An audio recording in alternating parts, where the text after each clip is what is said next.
Hi, Squidward. I'd like you to meet my cousin Stanley. We're related. There's two of them!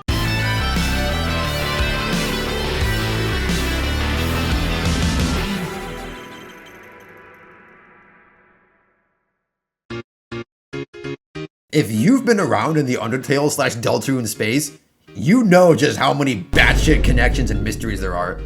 But there's one character that's a cut above the rest. Someone who got so much aura from the fanbase theory crafting with him, that even though we don't technically know what he looks like, everyone knows who he is. He needs no introduction. After all, it's rude to talk about someone who's listening. That's right, this is a Gaster video. We're talking about Gaster. Don't take your schism meds yet. We're gonna need you in the right headspace. Now, there is a lot to talk about with this guy. So much so that I can't really afford to catch you up to speed in this video, especially considering this is my first Deltarune video. I'm operating under the assumption that you've played both Undertale and Deltarune, and also kept your eyes open to some of the secrets in those games. But if you need a refresher, I'd highly recommend this video by Misty Sparkles. But to put it simply, Gaster is the royal scientist preceding Alphys in Undertale, who, due to allegedly falling into the core he developed, got scattered across space and time. In relation to Deltarune, it's commonly accepted that Gaster is the voice you hear at the beginning of the game, and he's like overlooking the universe or something. There's gonna be some deniers saying like, no, that's not Gaster, it could be anybody. But like, yes it is, bro, come on. Like the speech patterns are identical, it takes place in the void, it's Gaster, bro. There's tons of videos highlighting this. Anyway, with that established, I think it's time I get on with the actual theory. A theory that's so stupid, it just might work. There's two of them! Oh, brother! Wait, don't click off yet, I'm serious. I legitimately think it's possible that there are two Gasters at play in Deltarune's plot. So hear me out. If you're convinced by the end of this video, you gotta like and subscribe. Cause this is my first ever theory video, and also my first video talking about Deltarune. Anyway, let's get into it. Okay, so I came up with this theory after sort of like logically thinking about this specific topic. Everyone in Undertale has a Deltarune counterpart.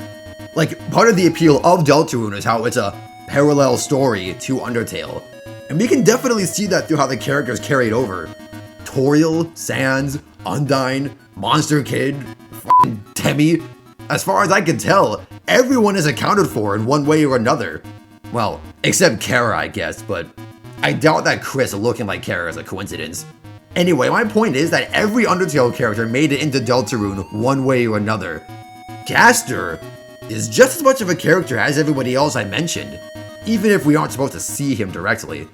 So wouldn't it make sense to conclude that he, like everyone else, also has a Deltarune counterpart?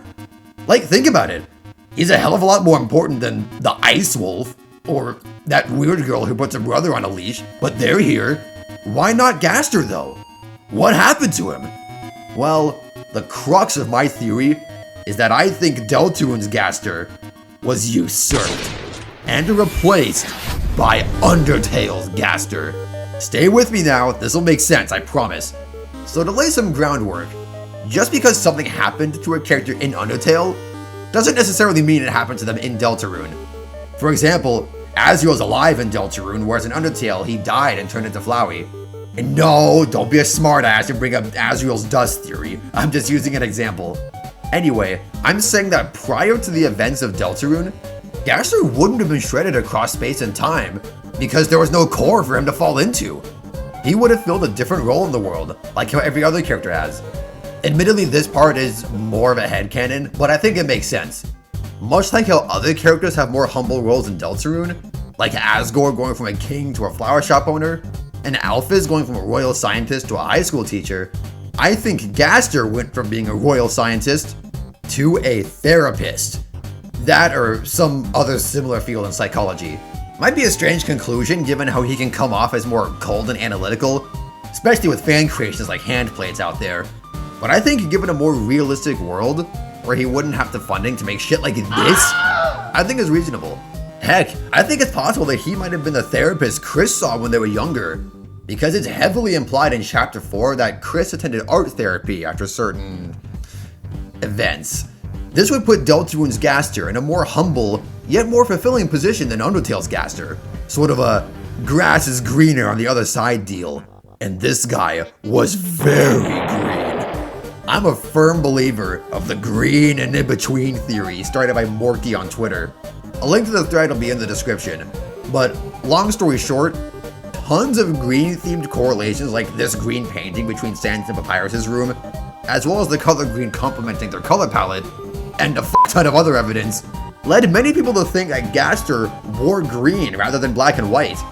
I think this is exactly what Deltarune's Gaster looked like, which is why from this point on, I'll be referring to him as Greenster, and the Undertale / narrator Gaster as just Gaster, to make things less confusing. Anyway, let's circle back to Undertale Gaster for a sec. So my theory is that Gaster replaced Greenster. But why? What's the motivation for it? Well, I think his goal, ever since he fell into the core and got shredded across space-time, was to restore himself back to reality by any means necessary. Not too different from Mephiles from Shadow Generations if you've played that game. Stainless plug. I think that somehow, through determination experiments or some shit, I'm not sure, he got admin access to the world of Deltarune and plans to make use of its prophecy, the inevitable overarching prophecy, as his means of restoration. In doing that, he would need room for his being to exist. Can't have the copy and the original in the same place after all. In fact, this could be why Gaster is black and white. Copies are monochrome. We know that from the Undertale 10th anniversary stream. He aims to secure a physical form however he can, which is why he would remove Greenster from the equation, leaving him cast aside and forgotten. Wait, forgotten? Sounds like someone we might have met already. That's right. I believe that our established Greenster and the Eggman, known more appropriately as the Forgotten Man, are one and the same. Think about it. We've already established how fitting a therapist position would be for Greenster. And who do we see serving as a therapist in Chapter 4? The Forgotten Man! He slots right in! Now, I know this isn't bulletproof. The Forgotten Man does have notably different speech patterns compared to Gaster, but I think that in Greenster's code or memory address likely being offset to make room for Gaster, that likely has some effect on his mental state, which explains his odd and forgetful behavior. To give some further evidence, going off of the fact that Gaster is heavily associated with the number 6, thanks to Deltarune's 6-7 theory. Thanks to 6.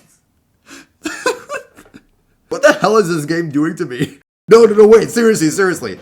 This is an excellent and well-researched video by Spooky Dude.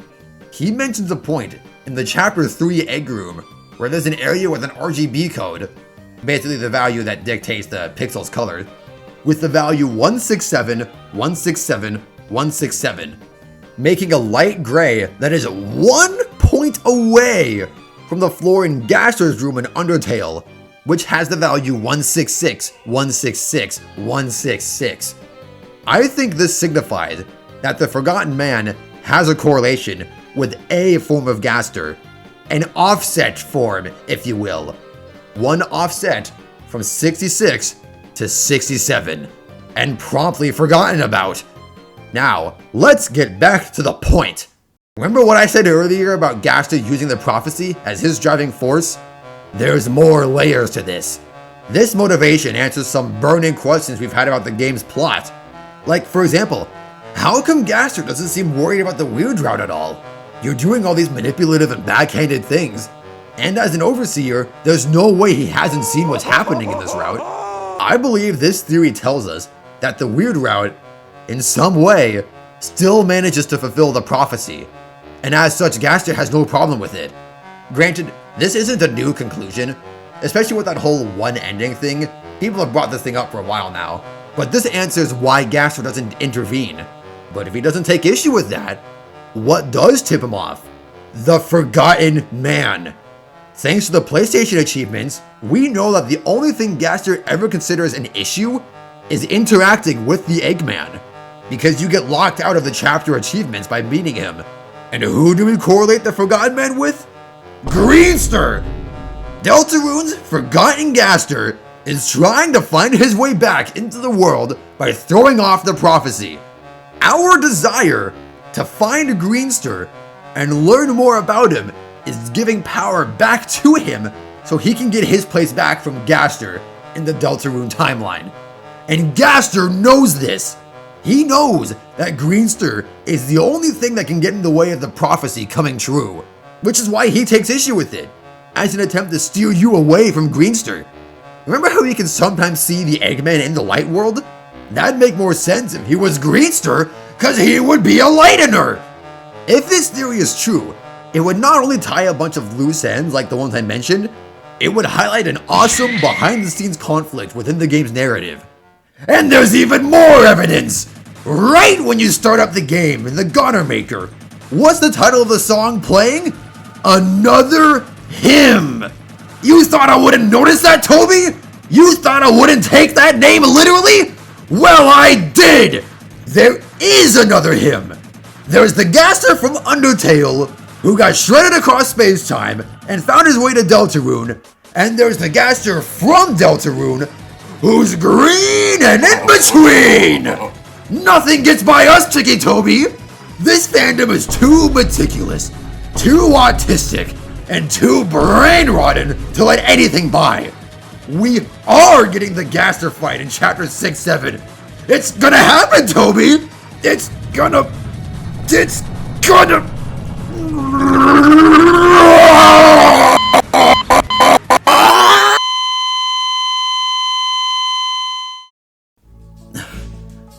Okay, I'm good. I'm okay, I'm chill. Sorry about that, I got a little carried away. That's basically it with my theory. To recap, I theorize that Undertale's Gaster is using the prophecy to somehow grant him physical form in Deltarune's universe, and Deltarune's Gaster was cast aside and forgotten to make room for him, and is trying to break the prophecy by triggering events not included within it, like helping Chris cope with their trauma, for example. I appreciate you hearing out my ramblings. This is a theory I've been sitting on for a long time now, but I realize I should just get my thoughts out there. So please feel free to leave any ideas or feedback in the comments. And of course, don't forget to like and subscribe. Deltarune is genuinely one of my favorite games, so if I know there's an audience for it, I'd love to make more videos talking about it. Before I end this video though, I do have some other stuff to say. First of all, I wanted to apologize for this video taking a while to come out. This is my first time doing a theory video, so I ended up taking a lot longer than usual on the script. Of course, it didn't help that every time I said the word Gaster, the video resets. Oh, god damn it! And second of all, my channel recently hit 1,000 subscribers. Thank you guys so much for helping me reach this point. I feel so proud knowing that I've impacted this many people. As a reward for this milestone, I'm hosting a little ongoing contest. Anybody who comments a video idea that I like enough will directly be turned into a video, with them getting a shout out so everybody knows where the idea came from. There's no deadline on this, so unless you're watching from the future and I already made that video, don't be afraid. Tell me your craziest ideas down below. But honestly, even if you are from the future, comment anyway. I love hearing what people have to say. Anyway, I think that's all I've got. Thank you so much for watching, and I'll see you next time. Take care!